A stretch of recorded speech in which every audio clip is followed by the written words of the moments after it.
This is the Portugal.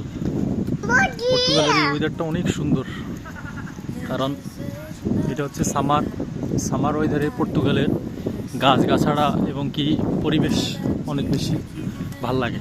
এখানে সবাই স্বাচ্ছন্দ্য বোধ করে চলাফেরা করে। দেখেন এখানে পার্কে অনেকেই আছে, সময় কাটাচ্ছে, কেউ ফুটবল খেলছে, কেউ ব্যায়াম করতেছে, কেউ নিজের ব্যক্তিগত মানুষকে নিয়ে সময় কাটাচ্ছে। এছাড়াও আরও এখানে অনেকেই ঘুরতে আসে, পশু পাখি নিয়ে ঘুরতে আসে, আবার দেখা যায় মা বাবা ঘুরতে আসে, সন্তানদেরকে ঘুরাইতে নিতে আসে, এই আর কি।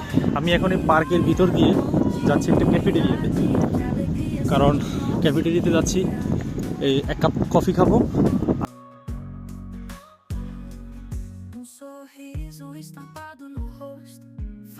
এই পার্কটার ভেতরে একটা কফি শপ আছে। আমি আজ থেকে ঠিক 2 বছর আগে এই কফি শপে একবার আসছিলাম কফি খাওয়ার জন্য।